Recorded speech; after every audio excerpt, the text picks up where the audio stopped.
Hello दोस्तों, कैसे आप लोग। आशा करता हूँ कि आप लोग अच्छे होंगे। ठीक है, तो इस वीडियो में क्लास 10 साइंस का बीवीआई ऑब्जेक्टिव क्वेश्चन पढ़ने वाला जो आपके एग्जाम 2027 के लिए काफ़ी महत्वपूर्ण होगा। ठीक है, इसलिए आप लोग इस क्लास को एंड तक जरूर कीजिएगा। ठीक है, और इसमें 50 ऑब्जेक्टिव प्रश्न करने वाला है जो आपके एग्जाम 2027 के लिए काफ़ी महत्वपूर्ण है। ठीक है, तो इसमें से आप लोग 50 में कितना प्रश्न सही करते हैं, लास्ट तक वीडियो में बनकर और पूरा क्वेश्चन करके जरूर बताइएगा कि इस 50 प्रश्न में आप लोग कितना प्रश्न सही किए। ठीक है, साइंस का है BVI objective question, physics chemistry bio तीनों का है। ठीक है, फिजिक्स का भी है, केमिस्ट्री का भी है और बायो तीनों का प्रश्न इसमें है। ठीक है, साइंस का जो आपको बोर्ड परीक्षा 2027 के लिए काफ़ी महत्वपूर्ण है। ठीक है, इसलिए आप लोग पूरा क्लास को अंत तक जरूर देखिएगा। ठीक है, उससे पहले आप लोग चैनल पे नए आए तो चैनल को सब्सक्राइब कर लीजिएगा और वीडियो को लाइक भी कर लीजिएगा। ठीक है, यहाँ पे 50 प्रश्न कराने वाला है जिसमें आप लोग को कितना प्रश्न सही होता है और हमसे पहले अगर कोई भी प्रश्न का आंसर पता हो तो हमसे पहले आंसर देने का आप लोग प्रयास कीजिएगा। ठीक है, यहाँ पे साइंस भी ऑब्जेक्टिव क्वेश्चन एग्जाम 2027 के लिए। ठीक है, यहाँ पे क्वेश्चन की तरफ बढ़ते हैं। यहाँ पे देखिए आप लोग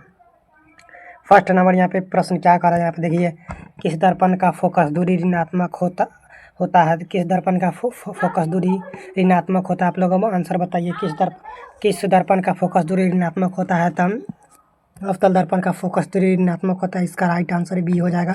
आप लोग याद रखिएगा, प्रश्न नंबर 1 का राइट आंसर बी हो जाएगा। ठीक है, अगला नंबर प्रश्न देखिए यहाँ पे क्या कर रहा है। 2 नंबर प्रश्न यहाँ पे देखिए, किस लेंस की फोकस दूरी एफ किस लेंस की फोकस दूरी एफ और वक्रता त्रिज्या आर है तो में क्या संबंध है। तो बताइए इसका राइट आंसर क्या हो जाएगा 2 नंबर प्रश्न का। तो 2 नंबर प्रश्न का right answer option number B हो जाएगा, एफ बराबर r/2 होगा। ठीक है, एफ बराबर r/2 होगा। ठीक है, यहाँ पे देखिए एफ बराबर r/2 आप लोग याद रखेगा। ठीक है, यही संबंध होता है, आप लोग याद रखेगा। ठीक है, यहाँ पे देखिए 3 नंबर प्रश्न यहाँ पे देखिए क्या कर रहा है। 3 नंबर प्रश्न यहाँ पे, निम्न में से किस माध्यम का अपवर्तनांक अधिक होता है। मतलब किस माध्यम में अपवर्तनांक अधिक होता है। आप लोग जल्दी कमेंट कीजिए। तो कि इसका right answer option number D हो जाएगा, हीरा का अपवर्तनांक सबसे अधिक होता है। इसका राइट आंसर डी हो जाएगा, आप लोग याद रखिएगा। ठीक है, अगला 4 नंबर प्रश्न देखिए यहाँ पे क्या कर रहा है। नेक्स्ट नंबर प्रश्न यहाँ पे कह रहा है, नेक्स्ट प्रश्न कर रहा है, सामान्य दृष्टि के लिए सुस्पष्ट दृष्टि की अल्पतम दूरी है। इसका राइट आंसर क्या हो जाएगा, आप लोग जल्दी कमेंट कीजिए। 4 नंबर प्रश्न का right answer option number B हो जाएगा, 25 सेमी। इसका right answer option number B हो जाएगा, आप लोग याद रखिएगा। ठीक है, अगला प्रश्न देखिए यहाँ पे क्या करा है। 5 नंबर प्रश्न यहाँ पे, 5 नंबर प्रश्न यहाँ पे देखिए क्या करा है। श्वेत प्रकाश का कौन सा रंग वर्ण किसी प्रिज्म से गुजरने के पश्चात सबसे कम झूलता है। यानी कि कौन सा रंग सबसे कम झूलता है। तो इसका राइट आंसर 5 का right answer option number A हो जाएगा, बैंगनी सबसे कम झूलता है। ठीक है, इसका right answer option number A हो जाएगा। अगला नंबर प्रश्न देखिए क्या करें। 6 नंबर, निकट दृष्टि दोष को किस लेंस के प्रयोग द्वारा संशोधित किया जाता है। तो इसका राइट आंसर क्या हो जाएगा, निकट दृष्टि दोष के किस लेंस में प्रयोग द्वारा संशोधित किया जाता है। तो इसका राइट आंसर 6 का right answer option number A हो जाएगा, अवतल लेंस में इसका प्रयोग होता है। ठीक है, आप लोग राइट आंसर इसका ए हो जाएगा, आप लोग याद रखिएगा। यहाँ पर 7 नंबर प्रश्न तक, यहाँ पर 7 नंबर प्रश्न देखिए यहाँ पे क्या करा है, विद्युत प्रतिरोध निर्भर करता है। इसका राइट आंसर क्या हो जाएगा, आप लोग जल्दी कमेंट कीजिए। अगर कोई भी प्रश्न का आंसर आप लोगों को पता हो तो हमसे पहले जरूर आप लोग आंसर देने का प्रयास कीजिएगा। ठीक है, सही जवाब आप लोग देने का प्रयास कीजिएगा। ठीक है, हमसे पहले। यहाँ पे 7 नंबर प्रश्न का राइट आंसर डी हो जाएगा इनमें से सभी पर। ठीक है, इन पे सभी विद्युत प्रतिरोधकता निर्भर करता है चालक की लंबाई पर, चालक की अनुप्रस्थ काट क्षेत्रफल पर, चालक की पदार्थ की प्रकृति पर। यानी कि इसका राइट आंसर डी हो जाएगा, इनमें से सभी पर निर्भर करता है। इसका right answer option number D हो जाएगा, आप लोग याद रखिएगा। ठीक है, अगला प्रश्न देखिए 8 नंबर प्रश्न यहाँ पे क्या करा है, विद्युत शक्ति का ऐसा मात्रा क्या होता है। आप लोग याद रखिए, विद्युत शक्ति का SI मात्रक। 8 नंबर प्रश्न का right answer option number A हो जाएगा, वाट। विद्युत शक्ति का SI मात्रक वाट होता है, आप लोग याद रखिएगा। 9 नंबर प्रश्न देखिए यहाँ पे क्या करा है। 9 नंबर प्रश्न यहाँ पे, एक यूनिट विद्युत ऊर्जा का मान क्या होता है। एक यूनिट विद्युत ऊर्जा का मान क्या होता है, आप लोग जल्दी कमेंट कीजिए, एक यूनिट विद्युत ऊर्जा का मान। तो इसका राइट आंसर क्या हो जाएगा, इसका right answer option number D हो जाएगा, आप लोग याद रखिएगा। 9 नंबर प्रश्न का right answer option number D हो जाएगा। 3.10⁻6 हो जाएगा, इसका right answer option number D, आप लोग याद रखें। 10 नंबर प्रश्न देखिए यहाँ पे क्या कर रहा है। 10 नंबर प्रश्न, निम्न में से कौन सा कथन सत्य है। इनमें से बताइए कि कौन सा कथन सही है और कौन गलत है। आप लोग जल्दी कमेंट कीजिए। देखिए, निम्न विद्युत जनित विद्युत चुंबकीय प्रेरण का कार्य करता है। यह गलत है, ठीक है, यह नहीं हो सकता है। विद्युत मोटर विद्युत ऊर्जा को यांत्रिक ऊर्जा में बदलता है, ये भी नहीं हो सकता है, ठीक है। चुंबकीय बल रेखा परस्पर नहीं काटती है, यह काटती है, यह नहीं होगा, ठीक है। हर विद्युत रोधक हरे विद्युत रोधक वाला तार प्रायः विद्युत तार का होता है। इसका right answer option number D हो जाएगा, ठीक है। आप लोग याद रखिएगा, इसका right answer option number D. काफ़ी इंपॉर्टेंट प्रश्न है आपके बोर्ड परीक्षा 2027 के लिए, आप लोग इसे ध्यान से पढ़िएगा, ठीक है। अगला प्रश्न देखिए यहाँ पे क्या कर रहा है, 11 नंबर प्रश्न यहाँ पे। फ्लेमिंग के वाम हस्त नियम के में वाम हाथ का मध्यमा संकेत करता है। मध्यमा किसको संकेत करता है? 11 नंबर प्रश्न का right answer option number C हो जाएगा। चालक में प्रवाहित विद्युत धारा की दिशा, इसका right answer option number C हो जाएगा, ठीक है। काफ़ी इंपॉर्टेंट प्रश्न है, ठीक है। अगला नंबर प्रश्न देखिए 12 नंबर प्रश्न यहाँ पे। 12 नंबर प्रश्न यहाँ पे कह रहा है, नाभिकीय ऊर्जा का स्रोत निम्न में से कौन है? नाभिकीय ऊर्जा का स्रोत निम्न में से कौन है? तो इसका right answer option number A हो जाएगा, या यूरेनियम। इसका right answer option number A हो जाएगा। नाभिकीय ऊर्जा का स्रोत यूरेनियम है, ठीक है। अगला यहाँ पे देखिए, अगला 13 नंबर प्रश्न यहाँ पे, काली चूना का रासायनिक अनुसूत्र क्या होता है? इसका राइट आंसर आप लोग जल्दी बताइए। काली चूना का रासायनिक अनुसूत्र, तो काली चूना का रासायनिक अनुसूत्र CaO होता है। इसका right answer option number B हो जाएगा, आप लोग याद रखिएगा। अगला नंबर प्रश्न देखें यहाँ पे, 14 नंबर प्रश्न यहाँ पे देखिए, जल में विद्युत अपघटन में कैथोड पर कौन सा गैस मुक्त होता है? आप लोग इसका राइट आंसर बताइए। जल के विद्युत अपघटन में कैथोड पर कौन सा गैस मुक्त होता है? तो यहाँ पे ऑक्सीजन मुक्त होता है, आप लोग याद रखिएगा। इसका राइट आंसर ये हो जाएगा, आप लोग याद रखिएगा 14 नंबर प्रश्न का। अगला नंबर प्रश्न यहाँ पे देखिए क्या है, 15 नंबर प्रश्न। इसमें से देखिए क्या करें, कौन सा पदार्थ नीले लिटमस पत्र को लाल कर देता है? आप लोग बताइए इसका राइट आंसर। बहुत ही इंपॉर्टेंट प्रश्न था, इसका राइट आंसर ऑप्शन नंबर ये हो जाएगा, अम्ल लाल कर देता है। नीला लिटमस पत्र को अम्ल लाल कर देता है, ठीक है। आप लोग याद रखिएगा। अगला नंबर प्रश्न यहाँ पे देखिए क्या कर रहा है, 16 नंबर प्रश्न। इसमें देखिए क्या रहा है, मिलका ऑफ मैंगनीज का पीएच मान क्या होता है, कितना होता है? इसका राइट आंसर आप लोग जल्दी कमेंट कीजिए। 16 नंबर प्रश्न का right answer option number D हो जाएगा, 10.5 होता है। मिल्क ऑफ मैग्नीशियम का पीएच मान, ठीक है, 10.5 होता है। इसका right answer option number D हो जाएगा, आप लोग याद रखेगा, ठीक है। अगला 17 नंबर प्रश्न यहाँ पे देखिए क्या कर रहा है, 17 नंबर प्रश्न। 17 यहाँ पे देखिए क्या कर रहा है, 17 नंबर प्रश्न यहाँ पे,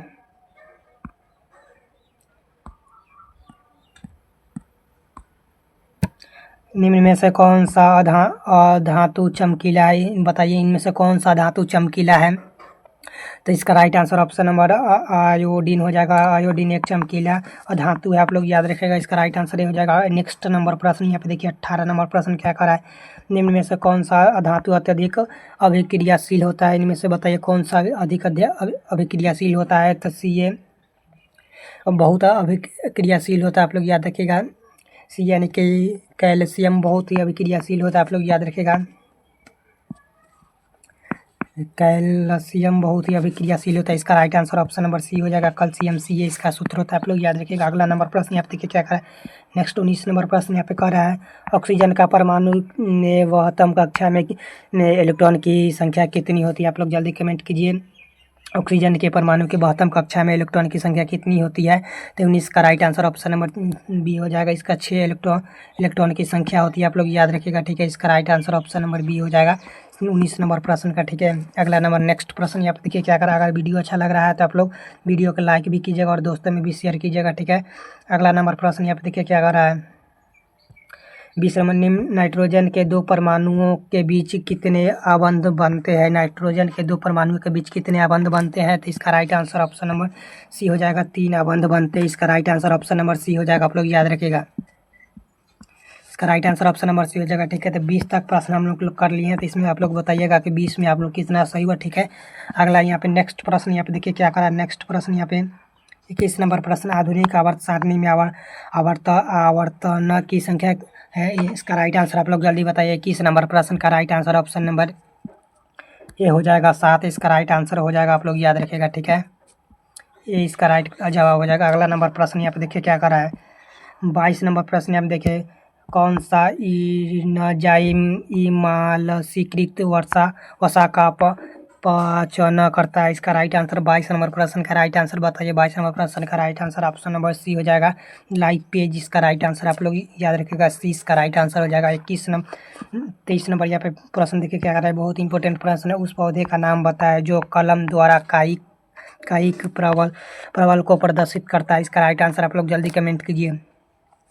इसका राइट आंसर आप लोग जल्दी कमेंट कीजिए आप लोग।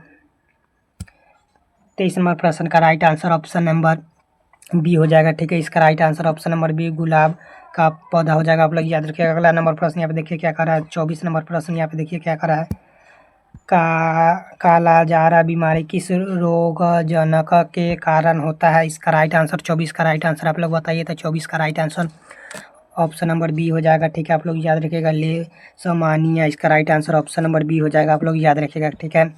अगला 25 नंबर प्रश्न यहाँ पे देखिए क्या करा है, 25 नंबर प्रश्न इसमें देखिए क्या करा है, निम्न में से कौन सा द्विलिंग पुष्प है। इसका राइट आंसर आप लोग बताइए। 25 नंबर प्रश्न का right answer option number A हो जाएगा, गुलाब पुष्प। इसका राइट जवाब हो जाएगा ऑप्शन नंबर ए, इसका राइट जवाब हो जाएगा, आप लोग याद रखिएगा, ठीक है। अगला नंबर प्रश्न यहाँ पे देखिए क्या करें, 26 नंबर प्रश्न, जंतु के वृद्धि हार्मोन स्रावित होता है। इसका राइट आंसर क्या हो जाएगा, आप लोग जल्दी बताइए। 26 नंबर प्रश्न का right answer option number Piyush ग्रंथि हो जाएगा, इसका राइट आंसर ऑप्शन नंबर ये हो जाएगा, आप लोग याद रखिएगा। अगला नंबर प्रश्न यहाँ पे देखिए क्या करा है, 27 नंबर प्रश्न यहाँ पे देखिए आप लोग क्या करा है, निम्न में से कौन सा जैव निम्न कचरा है, इसका बताइए। 27 नंबर प्रश्न का right answer option number D हो जाएगा, टिश्यू पेपर। इसका राइट जवाब ऑप्शन नंबर डी, इसका राइट जवाब हो जाएगा, ठीक है। अगला नंबर प्रश्न यहाँ पे देखिए क्या कर रहा है, 28 नंबर यहाँ पे प्रश्न देखिए क्या कर रहा है, आहार तथा पाइज किस राज्य की जल संग्रह व्यवस्था है। आहार तथा पाइज किस राज्य का, तो यह बिहार का है, आप लोग याद रखिएगा। इसका right answer option number D हो जाएगा, आप लोग याद रखिएगा, ठीक है। 28 नंबर प्रश्न का right answer option number D हो जाएगा। अगला नंबर प्रश्न यहाँ पे देखिए क्या कर रहा है, नेक्स्ट 29 नंबर प्रश्न यहाँ पे क्या कर रहा है, 29 नंबर प्रश्न यहाँ पे देखिए क्या कर रहा है, 29 नंबर प्रश्न, प्राकृतिक संसाधन का प्रबंध के लिए सबसे उपयुक्त विकल्प निम्न में से कौन है। तो इसका राइट आंसर 29 नंबर प्रश्न का right answer option number B हो जाएगा, पूर्ण चक्रण। इसका राइट जवाब हो जाएगा, आप लोग याद रखिएगा, ठीक है। अगला नंबर यहाँ पे देखिए प्रश्न क्या करा है, 30 नंबर प्रश्न, अवतल दर्पण का फोकस दूरी उसके वक्रता त्रिज्या के क्या होती है, आप लोग बताइए। बहुत ही इंपॉर्टेंट प्रश्न है, अवतल दर्पण की फोकस दूरी उसकी वक्रता त्रिज्या की क्या होती है। तो उसका right answer option number B हो जाएगा, यानी कि दुगुनी होती है, आप लोग याद रखिएगा। इसका राइट आंसर ये हो जाएगा, ठीक है। 30 नंबर प्रश्न का 31 नंबर प्रश्न यहाँ पे देखिए क्या कर रहा है, 31 नंबर, नेत्र लेंस की फोकस दूरी कम हो जाने से कौन सी दृष्टि दोष होती है। नेत्र लेंस की फोकस दूरी कम हो जाने से कौन सी दृष्टि दोष होती है। तो 31 नंबर प्रश्न का right answer option number A हो जाएगा, निकट दृष्टि दोष होती है, आप लोग याद रखिएगा, ठीक है। अगला नंबर प्रश्न यहाँ पे देखिए क्या कर रहा है, 32 नंबर प्रश्न यहाँ पे देखिए क्या कर रहा है, लघु कथन के समय परिपथ में विद्युत धारा का मान होता है। इसका राइट आंसर आप लोग बताइए। 32 नंबर प्रश्न का राइट आंसर बहुत अधिक बढ़ जाता है। इसका right answer option number C हो जाएगा, आप लोग याद रखिएगा। अगला नंबर प्रश्न यहाँ पे देखिए क्या कर रहा है, अगला 35 नंबर यहाँ पे प्रश्न देखिए क्या कर रहा है, 35 नंबर प्रश्न, 35 नंबर प्रश्न यहाँ पे देखिए क्या कर रहा है आप लोग, निम्नलिखित में से कौन सा पद विद्युत परिपथ में विद्युत शक्ति को निरूपित नहीं करता है। इसका राइट आंसर आप लोग जल्दी कमेंट कीजिए। 35 नंबर प्रश्न का right answer option number B हो जाएगा, इसका राइट आंसर बी हो जाएगा, IR²। इसका राइट जवाब ऑप्शन नंबर बी हो जाएगा, आप लोग याद रखिएगा। अगला नंबर प्रश्न यहाँ पे देखिए क्या कर रहा है, अगला प्रश्न, अभिनेत्र लेंस की फोकस दूरी में परिवर्तित किया जाता है। इसका राइट आंसर बताइए। 36 नंबर प्रश्न का right answer option number C हो जाएगा, पक्षमापी मांसपेशियों द्वारा। इसका right answer option number C हो जाएगा, ठीक है। Right answer option number C हो जाएगा। अगला नंबर प्रश्न यहाँ पे देखिए क्या कर रहा है, अगला नंबर प्रश्न यहाँ पे देखिए, विद्युत मोटर परिवर्तित करता है। इसका राइट आंसर आप लोग जल्दी कमेंट कीजिए। विद्युत मोटर किसको परिवर्तित करता है। तो विद्युत मोटर विद्युत ऊर्जा को यांत्रिक ऊर्जा में परिवर्तित करता है। इसका right answer option number B हो जाएगा, आप लोग याद रखिएगा। इसका right answer option number B हो जाएगा। अगला प्रश्न यहाँ पे देखिए क्या कह रहा है, अगला प्रश्न यहाँ पे देखिए, अगला यहाँ पे देखिए प्रश्न क्या कह रहा है, विद्युत बल्ब में फिलामेंट में किस तत्व का उपयोग होता है। 38 नंबर प्रश्न का right answer option number A हो जाएगा, टंगस्टन का उपयोग होता है, आप लोग याद रखिएगा। इसका राइट आंसर ए हो जाएगा। अगला नंबर प्रश्न यहाँ पे देखिए क्या कह रहा है, अगला प्रश्न यहाँ पे देखिए क्या कह रहा है। अगला प्रश्न यहाँ पे देखिए क्या कह रहा है। अगला प्रश्न यहाँ पे देखिए क्या कह रहा है। अगला प्रश्न है यहाँ पे, एक साधारण प्रिज्म में कितने सतह होते हैं? एक साधारण प्रिज्म में कितने सतह से घिरे होते हैं? इसका राइट आंसर बताइए। इसका right answer option number C हो जाएगा, 5 सतह से घिरे होते हैं। ठीक है, अगला नंबर प्रश्न देखिए यहाँ पे क्या कर रहा है। 40 नंबर प्रश्न, किस प्रतिबिंब का आकार हमेशा वस्तु के बराबर है तो दर्पण होगा? इसका राइट आंसर आप लोग बताइए। 40 नंबर प्रश्न का right answer option number C हो जाएगा, समतल दर्पण। इसका राइट आंसर सी हो जाएगा, आप लोग याद रखिए। ठीक है, अगला नंबर प्रश्न यहाँ पे देखिए क्या कर रहा है। अगला लास्ट प्रश्न यहाँ पे 41 नंबर प्रश्न यहाँ पे देखिए क्या कर रहा है। विद्युत चुम्बकीय प्रेरण की खोज किसने की थी? बहुत इंपॉर्टेंट प्रश्न है। इसका राइट आंसर आप लोग कमेंट बॉक्स में बताइएगा। ठीक है, इसका राइट आंसर आप लोग कमेंट करके जरूर बताइएगा। ठीक है, और वीडियो अच्छा लगा हो तो आप लोग चैनल को सब्सक्राइब कीजिएगा और वीडियो को लाइक भी कीजिएगा और दोस्तों के पास भी शेयर कर दीजिएगा। ठीक है, और इस 40 प्रश्न में आप लोग कितना प्रश्न सही किए वो भी कमेंट करके ज़रूर बताइएगा। ठीक है, और कोई भी प्रकार का दिक्कत हो तो आप लोग कमेंट करके भी ज़रूर बताइएगा। और इसका सभी क्वेश्चन का PDF चाहिए तो उसके लिए आप लोग टेलीग्राम या व्हाट्सएप ग्रुप में ज्वाइन हो जाएगा, जिसका हम लिंक वीडियो के डिस्क्रिप्शन में दे देंगे। ठीक है, और बहुत क्लास अच्छा लगा हो तो क्लास को लाइक भी कीजिएगा और दोस्तों के पास भी शेयर कीजिएगा। ठीक है, क्योंकि क्वेश्चन टाइप करने में बहुत मेहनत लगता है और बहुत मेहनत से आप लोग के पास हम क्वेश्चन कराते हैं। ठीक है, और इसके लिए आप लोग वीडियो को सिर्फ लाइक नहीं कर सकते तो क्या कीजिएगा। ठीक है, तो आप लोग एक लाइक जरूर कीजिएगा और दोस्तों में शेयर कीजिएगा। ठीक है, और अगले भी क्लास में हम फिर सामाजिक विज्ञान यानी कि सोशल साइंस का फिर ऑब्जेक्टिव क्वेश्चन पढ़ने वाले, वो भी आपके बोर्ड एग्जाम 2027 के लिए काफ़ी महत्वपूर्ण होगा। ठीक है, तो वो कल क्लास में पढ़ने वाला है। ठीक है, तब तक मिलते हैं अगले वीडियो में। जय हिंद, धन्यवाद।